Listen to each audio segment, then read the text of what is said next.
ఎఫెసీయులకు రాసిన పత్రిక 4వ అధ్యాయము మొదటి 2 వచనాలు ఈ విధంగా వ్రాయబడి ఉన్నాయి. కాబట్టి మీరు సమాధానం అనుబంధము చేత ఆత్మ కలిగించు ఐక్యమును కాపాడుకొనుటయందు శ్రద్ధ కలిగిన వారై ప్రేమతో ఒకరినొకడు సహించుకొనుచు మీరు పిలువబడిన పిలుపునకు తగినట్లుగా దీర్ఘశాంతముతో కూడిన సంపూర్ణ వినయముతోనూ సాత్వికముతోనూ నడుచుకొనవలనని ప్రభువు అయిన ఖైదీనైన నేను మిమ్మల్ని బ్రతిమాలుకొనుచున్నాను. మరలా చదువుతున్నాను, వినండి. ఈ మాట దగ్గర నేను ఆగుతాను. ఆ మాటలో నుంచి మనం ఈరోజు వాక్య భాగంలోనికి వెళ్దాం. కాబట్టి మీరు సమాధానమను బంధము చేత ఆత్మ కలిగించు ఐక్యమును కాపాడుకొనుటయందు శ్రద్ధ కలిగిన వారై ప్రేమతో ఒకరినొకడు సహించుకొనుచు అనే మాటను బట్టి ఈరోజు మనం మాట్లాడుకుందాం. 5 విషయాలను ఈరోజు నేను చెప్పాలి అని ఆశపడతా ఉన్నా. మేబీ టైమును బట్టి దీంట్లో ఎన్ని విషయాలు చెప్తానో నాకు తెలియదు, కానీ 5 విషయాలు చెప్పాలని మీ ముందు నిలబడ్డాను. అయితే దేనిని మనం కాపాడుకోవాలి, దేని యందు మనం శ్రద్ధ వహించాలి అనేటువంటి విషయాన్ని బట్టి మనం మాట్లాడుకుందాం. దానికి ముందు వ్రాయబడినటువంటి మాట ఏంటి అనంటే ఆత్మ కలిగించు ఐక్యమును కాపాడుకొనుటయందు శ్రద్ధ కలిగిన వారుగా ఉండాలి. ఆలోచన చేయండి, మన జీవితంలోనికి ఐక్యత అనేటువంటిది 3 దశల్లో వచ్చింది. కుటుంబంలోనికి ఐక్యత రావడానికి, కుటుంబంలోనికి ఐక్యత అనేటువంటిది నింపడానికి తండ్రి అయినటువంటి దేవుడు సహాయం చేశాడు. తండ్రి అయినటువంటి దేవుడు కుటుంబంలో ఐక్యతనిచ్చాడు. సంఘంలో కుమారుడైనటువంటి యేసు క్రీస్తు ప్రభువారు ఐక్యతనిచ్చారు. సహవాసంలో పరిశుద్ధాత్మ దేవుడు ఐక్యతనిచ్చాడు. అయితే చాలా సందర్భాల్లో ఈ విధంగా మనం మాట్లాడుకుందాం. దేవుడు నిన్ను నన్ను సృష్టించి ఈ లోకంలోనికి తీసుకుని వచ్చి ఈ లోకంలో నీకు నాకు ఒక కుటుంబాన్ని ఇచ్చాడు. కుటుంబాన్ని ఇవ్వడమే కాదు, కుటుంబంలో అనేక మంది సభ్యులను ఆయన సహవాసంగా మనల్ని ఉంచాడు. ఆలోచన చేయండి, మీ ఇంటి సభ్యులు ఎంతమంది అని అడిగితే మీరనే మాట, సార్ మా ఇంట్లో 4 మంది ఉంటామండి, మా ఇంట్లో 10 మంది ఉంటారండి, మా ఇంట్లో 20 మంది ఉంటారండి అనే మాట మాట్లాడుతూ ఉంటారు. 20 మంది యొక్క సభ్యులను ఒక కుటుంబంగా దేవుడించాడు. ఆ కుటుంబంలో నిన్ను ఒక సభ్యుడిగా దేవుడు చేశాడు. ఒక కుటుంబాన్ని దేవుడిచ్చాడు. దేవుడు కుటుంబాన్ని ఇవ్వడమే కాదు, కుటుంబంలో ఐక్యత అనేటువంటి దాన్ని కూడా ఇచ్చింది దేవుడే. దేవుడు కుటుంబంలో ఐక్యతనిచ్చాడు. ఐక్యతనిచ్చిన తర్వాత ఈ ఐక్యతను కాపాడుకునేటువంటి బాధ్యత ఎవరి మీద ఉంది? ఇది కూడా దేవుడి మీద వేసేద్దామా? ఐక్యతనిచ్చింది దేవుడు, దాన్ని కాపాడుకునేటువంటి బాధ్యత మన మీద ఉంది. దేవుడు ఇస్తాడు, దాన్ని సద్వినియోగం చేసుకునేటువంటి బాధ్యత ఎవరిది? మంది. దేవుడు ఇస్తాడు, దాన్ని ఉపయోగించుకునేటువంటి బాధ్యత ఎవరిది? మంది. దేవుడు ఇస్తాడు, కాపాడుకునేటువంటి బాధ్యత మంది. ఒకవేళ కాపాడుకోకపోతే, ఒకవేళ దేవుడిచ్చింది సద్వినియోగపరచుకోకపోతే మనంత దరిద్రుడు ప్రపంచంలో ఎవడున్నాడు? ఎందుకు ఈ మాట చెప్తా ఉన్నాను అనంటే, దేవుడు ఇచ్చిన దాన్ని కాపాడుకునేటువంటి బాధ్యత మనది. దేవుడు ఇచ్చిన దాన్ని కాపాడుకొనుటయందు శ్రద్ధ కలిగి ఉండడం అనేటువంటిది దేవుడు మనకి ఇచ్చినటువంటి బాధ్యత. అయితే చాలా సందర్భాల్లో మన కుటుంబాల్లో, మన కుటుంబ జీవితాల్లో దేవుడు ఇచ్చినటువంటి ఐక్యతను కాపాడుకోలేక, దేవుడిచ్చినటువంటి ఐక్యతను కాపాడుకోలేక, దాని మీద శ్రద్ధ వహించలేక ఈ ఐక్యతను పోగొట్టుకున్నటువంటి వారు చాలామంది ఉన్నారు, చాలా కుటుంబాలు ఉన్నాయి. ఈరోజు దేవుని ఐక్యతను పోగొట్టుకున్నటువంటి కుటుంబాలు చాలా ఉన్నాయి. ఏ విధంగా చెప్పగలుగుతారు అని అంటే, ఆలోచన చేయండి. ప్రతి కుటుంబంలో గొడవలు అనేటువంటిది సర్వసాధారణం. ప్రతి కుటుంబాల్లో కష్టాలు, నష్టాలు, ఇబ్బందులు, ఇరుకులు అనేటువంటివి సర్వసాధారణం. ఇలాంటి కష్టాలు, ఇబ్బందులు, ఇరుకులు వచ్చినప్పుడు కుటుంబంలో ఉన్నటువంటి వారు ఏ విధంగా ఉన్నారు అనేటువంటి ప్రశ్న మనం వేసుకోగలిగితే, ఆలోచన చేయండి. ఎప్పుడైతే శోధన వచ్చినప్పుడు దేవుడు మన నుండి కోరుకునేది ఏంటో తెలుసా? శోధన వచ్చింది కాబట్టి కుటుంబంలో ఉన్నటువంటి వారందరూ కూడా ఐక్యత కలిగి దాని మీద పోరాటం చేయాలి అనేటువంటిది దేవుడు ఆశపడేది. సమస్య వచ్చినప్పుడు, ఇరుకు వచ్చినప్పుడు, ఇబ్బంది వచ్చినప్పుడు దేవుడు మన నుండి కోరుకునేది ఏంటి అని అంటే, నేను మీకు ఐక్యతనిచ్చాను, ఈ ఐక్యత మీరు కాపాడుకొని మీ కుటుంబం వారందరూ కూడా ఐక్యతలోనికి వచ్చి మీకు కలిగినటువంటి కష్టాన్ని బట్టి, మీకు కలిగినటువంటి ఇబ్బందిని బట్టి, మీకు కలిగినటువంటి ఇరుకుని బట్టి దాని మీద మీరు పోరాటం చేయాలి. ఇది దేవుడు కోరుకునేటువంటి అద్భుతమైనటువంటి విషయం మన నుండి.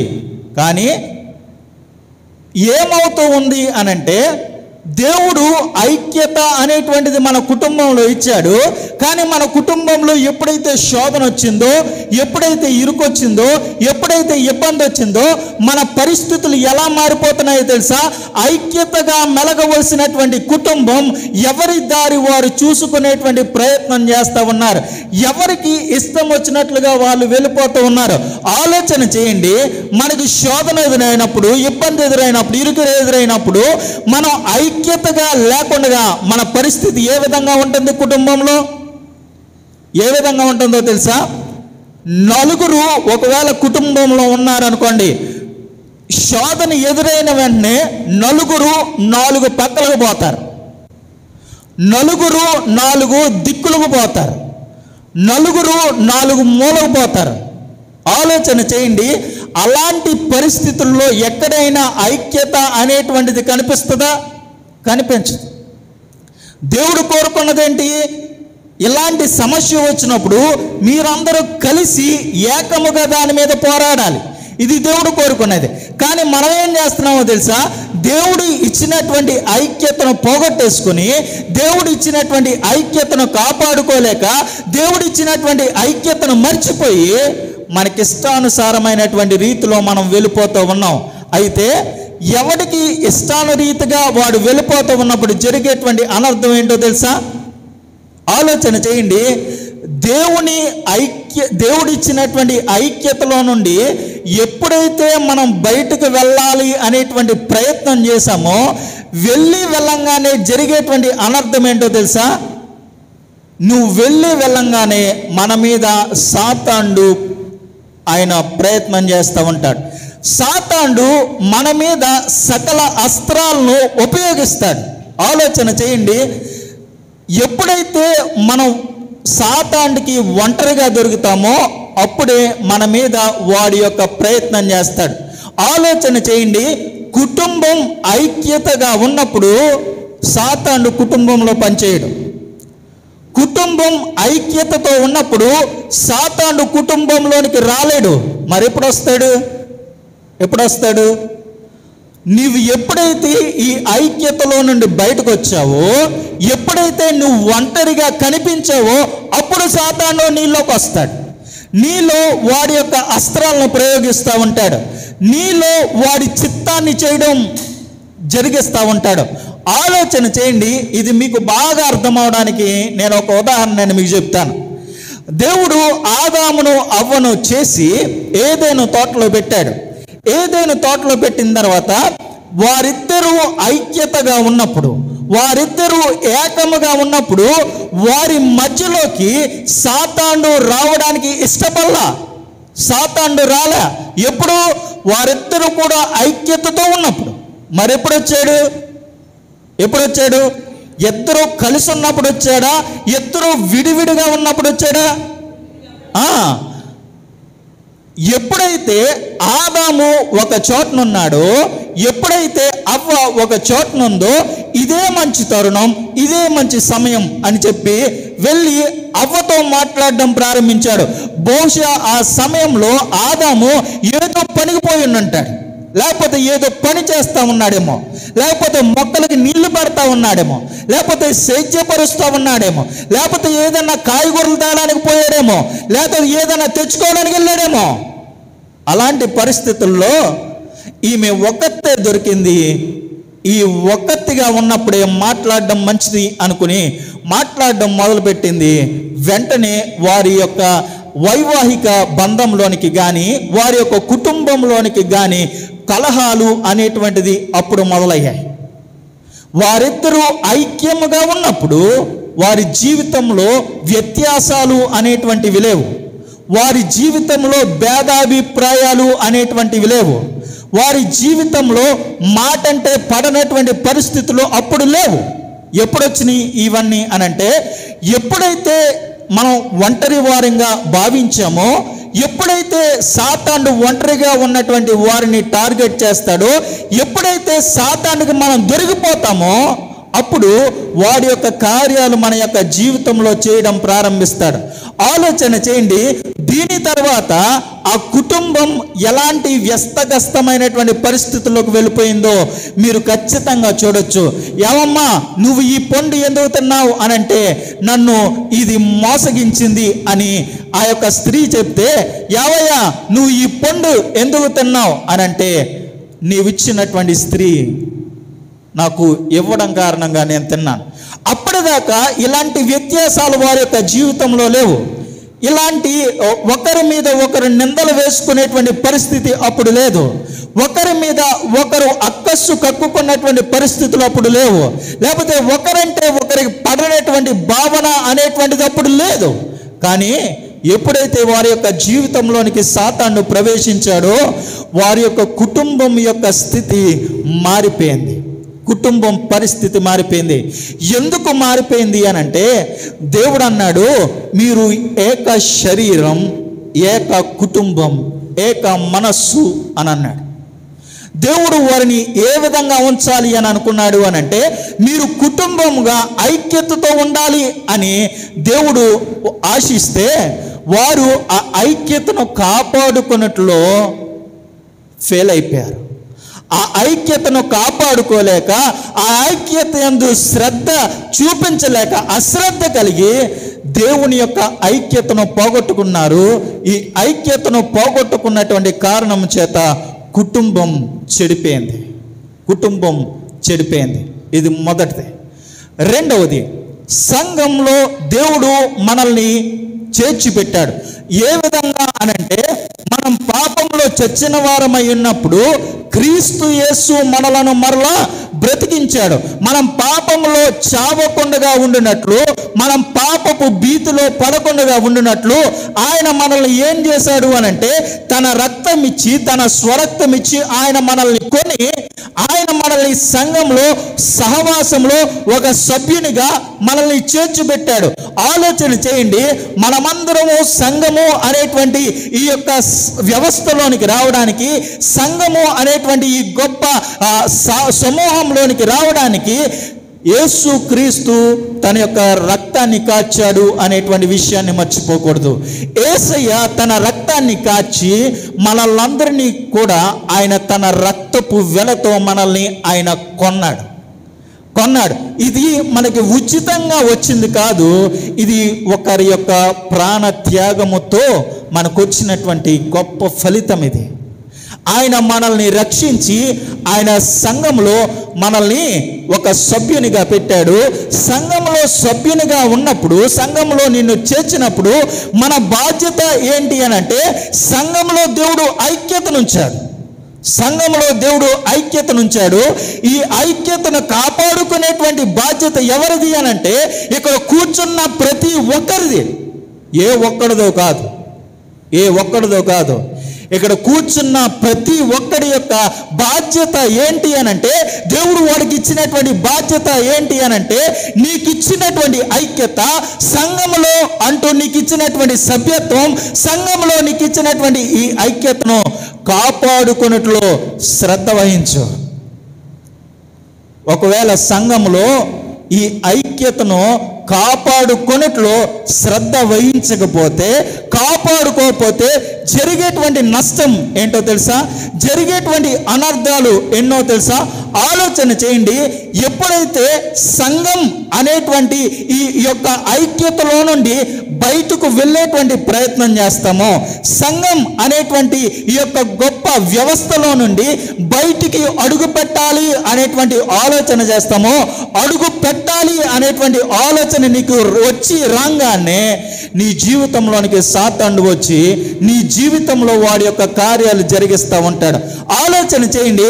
అప్పటిదాకా లేనటువంటి వ్యత్యాసం, అప్పటిదాకా లేనటువంటి ఆ యొక్క అహంకారం, అప్పటిదాకా లేనటువంటి గర్వం ఎప్పుడు వస్తుంది అని అంటే, సంఘములో నుండి బయటకు వెళ్ళిన తర్వాత, సహవాసంలో నుండి బయటకు వెళ్ళిన తర్వాత, సంఘం అనేటువంటి ఈ ఐక్యతలో నుండి బయటికి అడుగు పెట్టంగానే నీలో కలిగేది, నీలో వచ్చేది చెడు తలంపులే, చెడు ఉద్దేశాలే.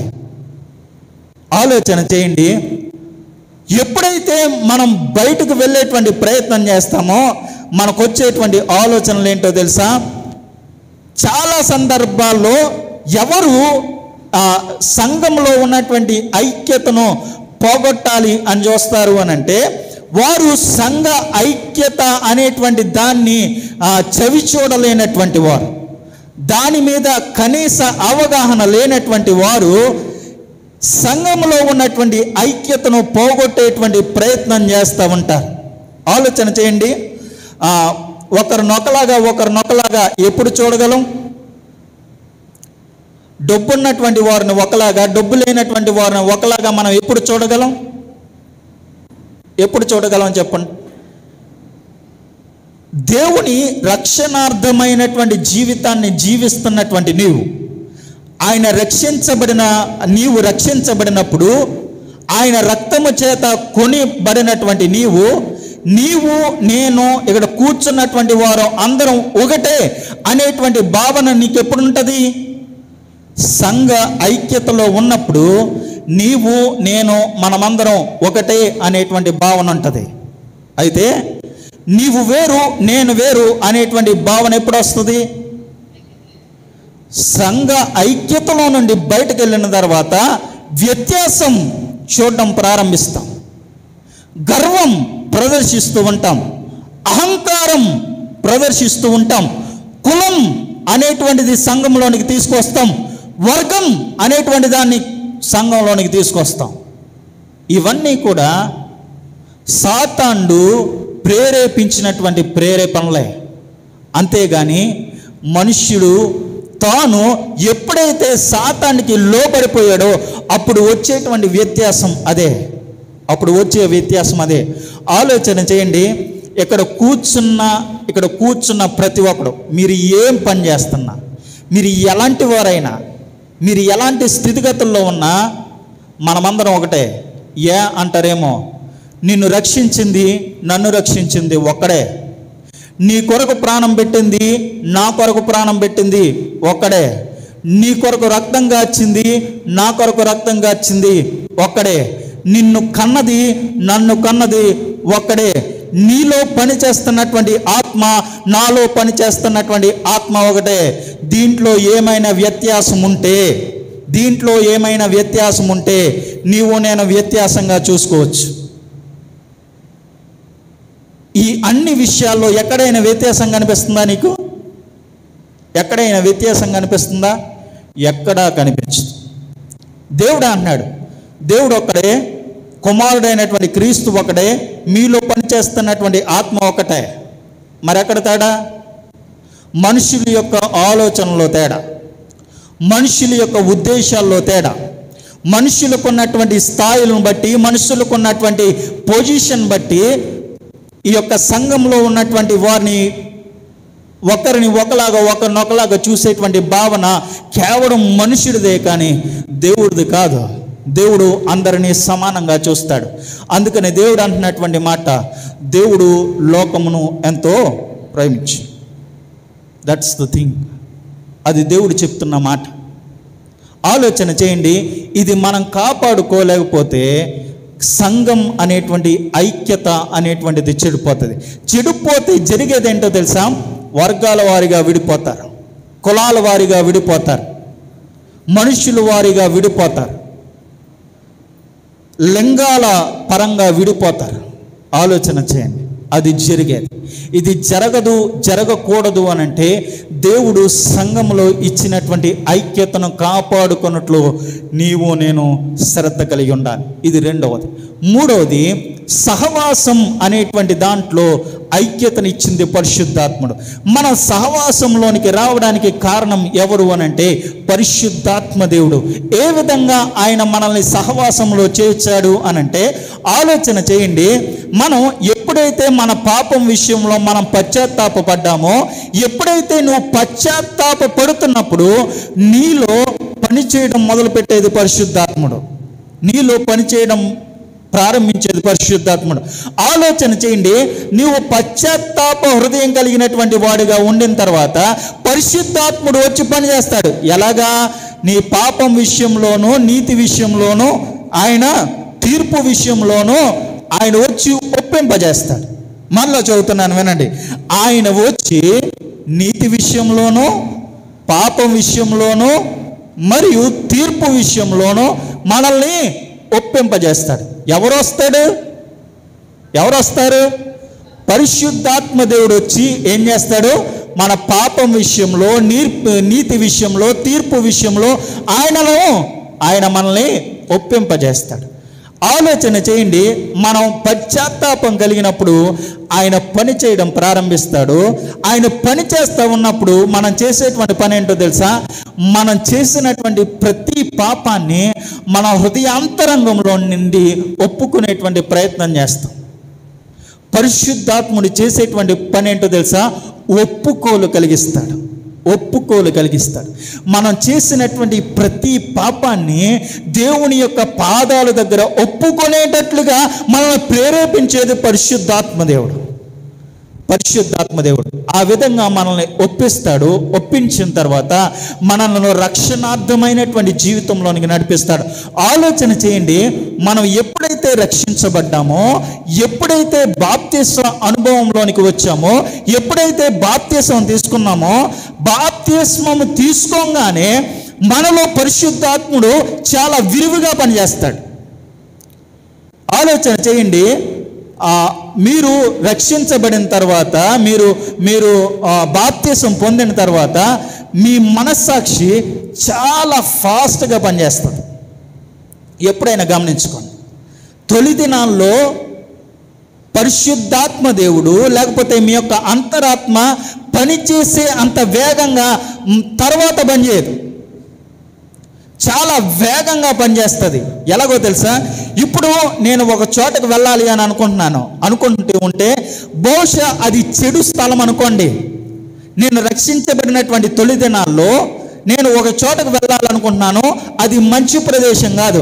వెంటనే లోపల ఉన్నటువంటి పరిశుద్ధాత్ముడు, అది మంచి స్థలం కాదు, అక్కడ పోవద్దు, నువ్వు అక్కడ కూర్చోవద్దు, అది మంచి స్థలం కాదు, అక్కడ నువ్వు ఉండడం అది నీకు మంచిది కాదు, నీవు అక్కడికి వెళ్ళడం నీకు మంచిది కాదు అని చాలా ఫాస్ట్గా మనలో పనిచేస్తూ ఉంటాడు.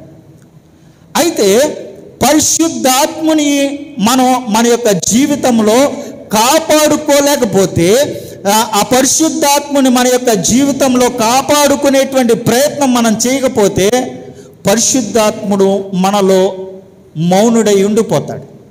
ఆలోచన చేయండి, పరిశుద్ధాత్ముడు మనలో పనిచేస్తూ ఉన్నప్పుడు, పరిశుద్ధాత్ముడు మనల్ని గద్దిస్తూ ఉన్నప్పుడు, ఆ గద్దింపునకు నువ్వు లోబడకపోతే, పరిశుద్ధాత్ముని యొక్క గద్దింపును నువ్వు తిరస్కరిస్తే, పరిశుద్ధాత్ముడు నీలో మెల్లిమెల్లిగా పనిచేయడం మానేస్తూ ఉంటాడు.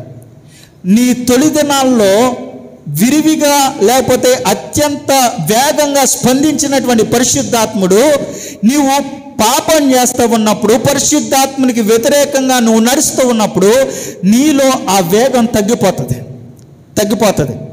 ఒకవేళ పరిశుద్ధాత్మ నిత్యము నువ్వు వ్యతిరేకిస్తూ నడుస్తూ ఉన్నావు అనుకోండి, ఒకానొక సందర్భం వచ్చినప్పటికీ పరిశుద్ధాత్మను నీలో పనిచేయడం మానేస్తాడు. ఆయన నీ హృదయంలో మౌనుడై ఉండిపోతాడు. అందుకని ఈ మాట వ్రాయబడి ఉంటుంది. ఏంటో తెలుసా? మీరు ఎందుకని పరిశుద్ధాత్ముని దుఃఖపెడుతున్నారు? ఎందుకు దుఃఖపడుతూ ఉన్నాడు అనంటే, పరిశుద్ధాత్ముని యొక్క సహవాసం అనేటువంటిది మనం కోల్పోయాం. పరిశుద్ధాత్ముడు మనలో వచ్చి ఐక్యతను నింపుతాను అనంటే దాన్ని మనం తిరస్కరించాం. పరిశుద్ధాత్మని మన హృదయంలో కార్యాలు జరిగించకుండా దాన్ని కాపాడుకోలేక అశ్రద్ధ కలిగి పరిశుద్ధాత్మని మనం విలుపమన్నాం. కాబట్టి పరిశుద్ధాత్ముడు మనలో పనిచేయడం మానేశాడు. ఇది మూడవది. ఒకటి, కుటుంబంలో ఐక్యతను పోగొడితే సాతానుడు వచ్చి కుటుంబాన్ని నాశనం చేస్తాడు. సంఘంలో ఐక్యత ఉంటుంది. ఆ ఐక్యతను కాపాడుకోకపోతే సంఘం విచ్ఛిన్నమైపోతుంది. పరిశుద్ధాత్ముడు సహవాసం అనేటువంటి గుంపులో ఐక్యతను పెట్టాడు. ఈ ఐక్యతను కాపాడుకోకపోతే పరిశుద్ధాత్ముడు నీలో పనిచేయడం మానేస్తాడు. 3 విషయాలు. 4వ విషయాన్ని చెప్తాను చూడండి. శ్రద్ధ కలిగిన వారై ప్రేమతో ఒకరినొకడు సహించుకొనుచు. ఒకరినొకడు సహించు అనే మాట రాస్తూ ఉన్నాడు. ఆలోచన చేయండి.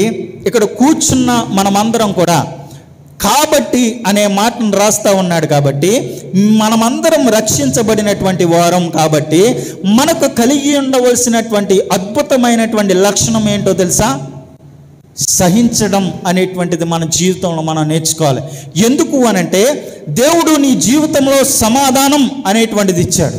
దేవుడు నీ జీవితంలో ఐక్యత అనేటువంటిది ఇచ్చాడు.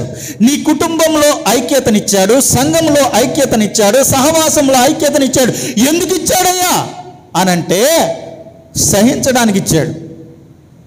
టు బి స్ట్రైట్గా చెప్పాలి అనంటే సహించడానికి అని ఇచ్చాడు. నిన్ను రక్షించింది ఎందుకయ్యా? సహించడానికి. నీకు ఈ యొక్క ఆత్మీయ జీవిత అనుభవాన్ని ఎందుకు ఇచ్చాడయ్యా? సహించడానికి. ఆలోచన చేయండి. మనకు తెలిసి మనం చాలా సందర్భాల్లో స్నేహాలు చేస్తూ ఉంటాం. నీవు రక్షించబడినటువంటి వాడవైతే నేను ఈ మాట చెప్తా ఉన్నాను, చాలా సందర్భాల్లో స్నేహం చేస్తూ ఉంటాం. స్నేహం చేసినప్పుడు ఆ స్నేహితుడు లేకపోతే స్నేహితురాలు నీకు మంచిగా అనిపించవచ్చు. కానీ కొంచెం కాలం స్నేహం చేసిన తర్వాత వాడు చెడ్డవాడు, ఆమె చెడ్డది అని మీకు అనిపించుండొచ్చు. అనిపించిన తర్వాత మీరు చేయవలసింది ఏంటండి? విడిచిపెట్టేయడం మీరు చేయవలసిందా? లేకపోతే వాడితో మాట్లాడకపోవడం అనేటువంటిది మీరు చేయవలసిందా? కాదే. మీరు చేయవలసింది ఏంటో తెలుసా? వాడు మంచోడో చెడ్డోడో తర్వాత విషయం. ఆడి చెడ్డోడు కదా, నీవు స్నేహం చేసావు కదా, వాడిని సహించు. ఆలోచన చేయండి. మన ఇంటి పక్క వాళ్ళు దరిద్రమైనటువంటి పనులు చేస్తూ ఉండవచ్చు, పాపపు పనులు చేస్తూ ఉండవచ్చు. రక్షించబడినటువంటి నీవు చేయవలసినటువంటి పని ఏంటో తెలుసా? నువ్వు పాపం చేసావు కదరా, నీతో మాట్లాడేదేంట్రా అని అనవలసినటువంటి అవసరం లేదు. అలా మాట్లాడితే నీకు రక్షణ లేనటువంటి వాడికి పెద్ద తేడా లేదు. To be straightly I'm speaking. నీకు రక్షించబడినటువంటి వాడికి పెద్ద తేడా లేదు. ఇతరుల పట్ల సహించేటువంటి ఆ యొక్క తత్వం అనేటువంటిది నీకు లేకపోతే, భరించేటువంటి తత్వం అనేటువంటిది లేకపోతే, రక్షించబడినటువంటి నీవు రక్షించలేనటువంటి వాడికి ఏ విధమైనటువంటి మాదిరి? నథింగ్. అసలు రక్షణ అనేటువంటి మాటకి ఏదైనా అర్థం ఉందా? లేదే. చెడ్డవాడైనా నువ్వు సహించాలి, మంచివాడైనా సహించాలి. వాడు నిన్ను తిడుతున్నాడా? సహించు. వాడు నిన్ను కష్టపెడుతున్నాడా? సహించు. వాడు నిన్ను నష్టపరుస్తున్నాడా? సహించు. దేవుడు ఇందుకొరకయ్యా నిన్ను పిలిచాడు. ఇందుకొరకనయ్యా నేను పిలిచింది. చాలా సందర్భాల్లో ఇది మనం మర్చిపోతాం. చాలా సందర్భాల్లో ఇది మర్చిపోతాం. మనకి కష్టాన్ని కలిగించినటువంటి వాడి పట్ల కూడా దయ కలిగి జీవించడం అనేటువంటిది దేవుడిచ్చినటువంటి గొప్ప భాగ్యం. నీకు కష్టం కలిగించినా కూడా ఆ కష్టాన్ని బట్టి నీవు ఓర్చుకునేటువంటి తత్వం నీలో కలిగి ఉంటే నీలో దేవుని మాదిరి కనిపిస్తున్నట్లు లెక్క. ఆలోచన చేయండి. 1991 నుండి 2000 సంవత్సరం వరకు ఆస్ట్రేలియా చెందినటువంటి మిషనరీలు భారతదేశానికి వచ్చి పరిచర్య చేస్తూ ఉండేటువంటి వారు. ఆ సమయంలో వచ్చింది గ్రహం స్టెయిన్ అనేటువంటి కుటుంబం ఆస్ట్రేలియా నుండి ఇండియా వచ్చి ఇండియాలో పరిచర్య చేయడం ప్రారంభించారు. ఒకరోజు ఆ యొక్క వ్యాన్లో 2 పిల్లలు, ఆ గ్రహం స్టెయిన్ అనేటువంటి ఆయన, ముగ్గురు ఆ యొక్క వ్యాన్లో వారు సేద తీరుతా ఉన్నప్పుడు మత విద్వేషాలను రెచ్చగొట్టినటువంటి వ్యక్తి, మతం అనేటువంటి అహంకారం చూపించినటువంటి వ్యక్తి ఆ వ్యాన్ని తగలబెట్టేస్తే ఆ వ్యాన్లో 2 కొడుకులు, తన భర్త చనిపోయారు.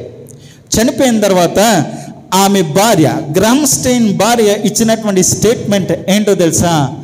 నేను నా భర్త 2 పిల్లలు చంపినటువంటి వారిని నేను క్షమిస్తూ ఉన్నాను. అది మాట. సహించడం అంటే తనలో నుండి ఉబికి వస్తున్నటువంటి కన్నీటిని దిగమింగుకుని, తనకు అన్యాయం చేసిన, తనకు కష్టం కలిగించిన, తనకు ఇబ్బంది పెట్టిన, తనకు జీవితమే లేకుండా చేసినటువంటి వారిని బట్టి నేను వీరి విషయంలో వీరిని క్షమిస్తా ఉన్నాను. అది క్రైస్తవుడైనటువంటి నీవు నేను నేర్చుకోవాల్సినటువంటి విషయం. ఆలోచన చేయండి. సహించడం అనేటువంటిది నీవు నేర్చుకుంటే దేవుడిచ్చేటువంటి అద్భుతమైనటువంటి బహుమానం ఏంటో తెలుసా? దేవుడు నిన్ను ఆశీర్వదించేటువంటి విధానం చాలా వేరుగా ఉంటుంది. చాలా వేరుగా ఉంటుంది. ఎట్లా ఉంటుందో చెప్తాను. యోబు ఆ యొక్క సంస్థానం అంతట్లో, ఆ ప్రాంతం అంతట్లో ఉన్నతమైనటువంటి డబ్బు కలిగినటువంటి వాడు, హోదా కలిగినటువంటి వాడు, మంచి వ్యాపారం చేస్తూ ఉన్నటువంటి వాడు, మంచి డబ్బు కలిగినటువంటి వ్యక్తి, హోదా కలిగినటువంటి వ్యక్తి. దేవుడు ఆయన యొక్క జీవితం నుండి ఒకటి తర్వాత ఒకటి తీసేశాడు. చివరాఖరికి ఆయన యొక్క ఆరోగ్యాన్ని కూడా తీసేశాడు. చివరాఖరికి జీవితం ఏమైపోయింది అని అంటే, ఆయన బూడిదలోనికి వెళ్ళి అక్కడ చల్ల పెంకులు ఉంటే ఆ చల్ల పెంకులతో గీక్కోవడానికి కూడా ఎక్కడా కూడా సరైనటువంటి శరీరం లేదు. అంతా కూడా బొబ్బలు, అంతా కూడా పొక్కులు, అంతా కూడా శరీరం సర్వనాశనం అయిపోయింది. ఎవడో కూడా ఈయన యోబు అని గుర్తించలేనటువంటి పరిస్థితుల్లోనికి వెళ్ళిపోయిన తర్వాత ఒకానొక సందర్భం వచ్చినప్పుడు యోబు అన్నాడు, ప్రభువా నేను ఏం ద్రోహం చేశాను, ఏం కష్టం చేశాను, నేను నా యొక్క విధేయతను చూపించడంలో ఎక్కడ నేను తగ్గలేదే, నా భక్తి చూపించడంలో నేను ఎక్కడ అశ్రద్ధ చేయలేదే, నేను నీవిచ్చినటువంటి దాన్ని కాపాడుకుంటూ నేను ఎక్కడా కూడా అశ్రద్ధ వహించలేదు. ఎందుకు ప్రభువా నాకు ఎలాంటి జీవితం అని మాట్లాడిన తర్వాత యోబు జీవితంలో దేవుడు చేసింది ఏంటో తెలుసా? యోబు ఎంతైతే పోగొట్టుకున్నాడో దానికి రెట్టింపు బహుమానాన్ని ఇచ్చాడు.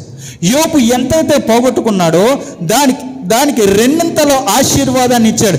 ఎందుకు ఇచ్చాడండి అనంటే, దేవుడు ఎట్టిన ప్రతి పరీక్షను ఆయన సహించాడు. దేవుడు పెట్టినటువంటి ప్రతి పరీక్షను ఆయన సహించాడండి, జీవితంలో భరించాడు. దీని కారణంగా ఆయన జీవితంలోనికి వచ్చింది 2 ఆశీర్వాదం. సహించడం అనేటువంటిది నేర్చుకుందాం. 4వది 5 నిమిషాల్లో నేను ముగిస్తాను, కంగారు పడొద్దు, 5 నిమిషాల్లోనే ముగిస్తాను. 5వది మాట్లాడుకుందాం. మీరు పిలవబడిన పిలుపునకు తగినట్లుగా దీర్ఘశాంతముతో కూడిన సంపూర్ణ వినయంతోనూ సాత్వికంతోనూ నడుచుకుని వలనని ప్రభువును బట్టి ఖైదీనైన నేను మిమ్మల్ని బతుమాలుకొనిచున్నాను అని అన్నాడు. మీరు పిలవబడిన పిలుపుకు దేవుడు మనల్ని 2 సార్లు పిలిచాడు. 2 పిలుపులు మనకున్నాయి. ఒకటేంటి అనంటే సార్వత్రిక పిలుపు. అంటే మనల్ని అందరినీ దేవుడు ఎందుకు పిలిచాడు అనంటే, మీరందరూ వెళ్ళి సర్వ సృష్టికి సువార్త ప్రకటించండి. ఇది యూనివర్సల్ కాల్ అని అంటారు. ఇది సర్వ సభ్యులందరికీ ఇచ్చినటువంటి పిలుపు. అయితే ఇక్కడ కూర్చున్న ప్రతి ఒక్కరికి వ్యక్తిగతమైనటువంటి పిలుపు కూడా దేవుడు ఇస్తాడు. మీకు, నాకు, మనందరికీ కూడా వ్యక్తిగతమైనటువంటి పిలుపు ఉంది. బహుశా ఆ పిలుపు ఎప్పుడు వచ్చిందో నాకు తెలియదు. ఆలోచన చేయండి. అబ్రహాము జీవితంలోనికి దేవుడు ఆయన్ని ఎప్పుడు పిలుచుకున్నాడు అని అంటే 75వ ఏట పిలుచుకున్నాడు. 75వ ఏట కాదు, దానికంటే ముందే పిలుచుకున్నాడు. ఆయన దేవుని మాటను పట్టుకుని వచ్చినటువంటి సమయం ఏంటి అని అంటే 75వ ఏట. దేవుడు పిలుచుకున్నది 75 ఏటకు ముందు. అబ్రహాముని పిలుచుకున్నది 75వ ఏట. మోషేని పిలుచుకున్నది 60వ ఏట. లేకపోతే పౌలు గారిని పిలుచుకున్నది దమస్కు మార్గంలో ఆయన వెళ్తూ ఉన్నప్పుడు ఆయన పిలుచుకున్నాడు. అది వ్యక్తిగతమైనటువంటి పిలుపు. దేవుడు నీకు, నాకు, మనందరికీ కూడా వ్యక్తిగతమైనటువంటి పిలుపునిచ్చాడు. అయితే ఈ పిలుపు అనేటువంటిది నీవు నేను గ్రహించామా?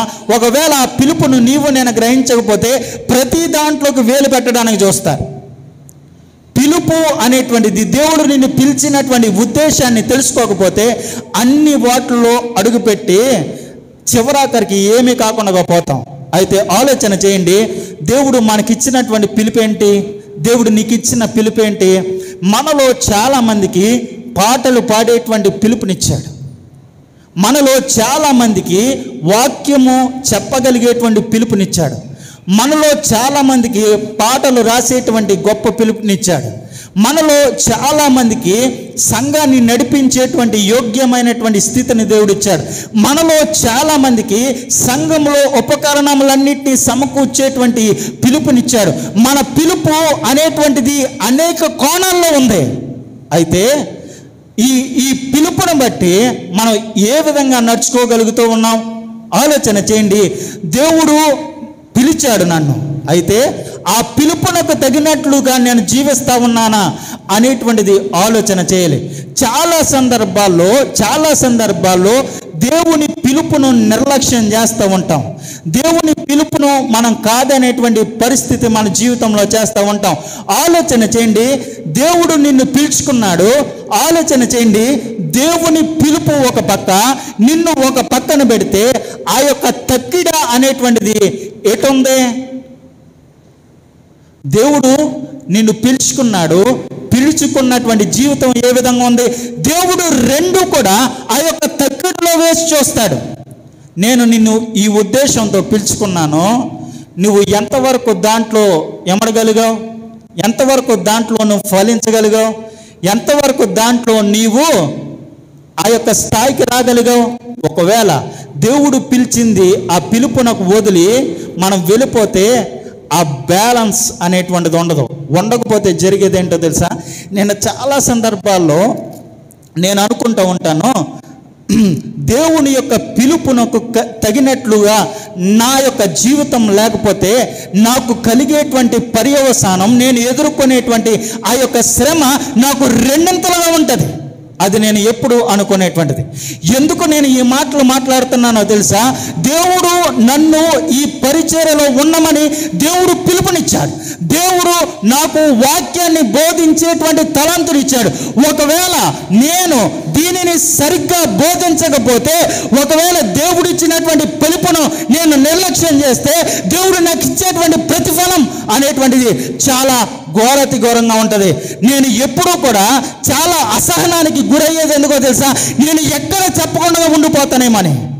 దేవుడు ఇచ్చినటువంటి తలాంతుని, దేవుడు ఇచ్చినటువంటి ఆలోచనని నేను చెప్పకపోతే నా మీద వచ్చేటువంటి ప్రతిదండన నేను భరించలేనంత గొప్పగా ఉంటుంది.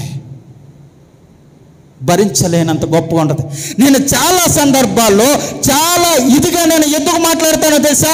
దేవుడు పలికినటువంటి ప్రతి మాట నేను మాట్లాడడానికి ఇష్టపడుతూ ఉంటాను. దేవుడు ఇచ్చినటువంటి ఆలోచన యావత్తును కూడా నేను మీకు చెప్పడానికి ఇష్టపడతాను. ఎందుకో తెలుసా? చెప్పకపోతే నాకు శ్రమ, వినకపోతే మీ కర్మ. ఎవడు ఏం చేయలేడు. దేవుడు నన్ను పనికై వాడుకుంటున్నాడు. నేను కూలివాడిని. దేవుడు నాకు కూలిస్తాడు. నేను నా పని సక్రమంగా నిర్వర్తిస్తే నా కూలి నాకు ఇస్తాడు. నేను కూలి పట్టుకుని పోతాను. దేవుడు నాకు ఇచ్చింది ఇది. దేవుడు నన్ను చెప్పమన్నాడు, చెప్పాను. వినకపోతే ఎవరికి నష్టం? చాలా సందర్భాల్లో ఏమంటారో తెలుసా? ఒకవేళ ఇలాంటి ప్రసంగాలు చేస్తే మీలో చాలామంది లేసి, ఏమండి వీడికి ఎందుకు అవకాశం ఇస్తున్నారు? వీడంత జ్ఞానవంతుడా? వీడంత తెలివైనటువంటి వాడా? వీడికంటే గొప్ప లేరా? వీడికి ఎందుకు అవకాశం ఇస్తున్నారు? వీడికి అవకాశం ఇవ్వద్దు అని మీరు ఆపేయచ్చు. చాలా సందర్భాల్లో జరిగింది అదే. ఆపేయచ్చు. ఇక్కడ అవకాశం ఆగిపోవచ్చు, దేవుని పిలుపు ఆగదు. చెప్తా ఉన్నాను, దేవుని పిలుపు ఆగదు. ఇక్కడ మాట్లాడడం మీరు ఆపొచ్చేమో, కానీ వేరొక చోట నేను మాట్లాడడం మీరు ఆపలేరు. వేరొక చోట మీరు మాట్లాడడం ఆపొచ్చేమో, నా ఇంట్లో మీరు ఆపలేరు. తెలుసా మీకు? నా ఇంట్లో నా భార్యను మా అమ్మను కూర్చోబెట్టి నేను చెప్పగలను. ఆలోచన చేయండి. దేవుడు నీకు ఏదైతే పిలుపునిచ్చాడో దానిని నీవు 100కి 200% దేవుడికి ఇచ్చేటువంటిదిగా ఉండాలి. ఆలోచన చేయండి, ఆలోచన చేయండి. ఎందుకు ఈ మాట చెప్తున్నాను తెలుసా? ఆయన పిలుపునకు తగిన జీవితం అంటే అది. దేవుడు నిన్ను ఎందుకు పిలుచుకున్నాడో ఆ పనిలో నీవు 100కి 100% చేయగలిగితే ఆ పిలుపునకు విలువ, లేకపోతే ఆ పిలుపునకు విలువ అనేటువంటిది లేదు. అలాంటి కృప దేవుడు మనల్ని అందరినీ పిలుచుకున్నాడు. మన పిలుపునకు తగినట్లుగా మనం జీవిస్తూ మన యొక్క జీవితాల్లో కొనసాగాలని తెలియజేస్తూ నా మాటలు నేను ముగిస్తున్నాను. దేవుడి మాటలు మన ఇంట్లో దీవించి ఆశీర్వదించి నడిపించును గాక. ఆమేన్.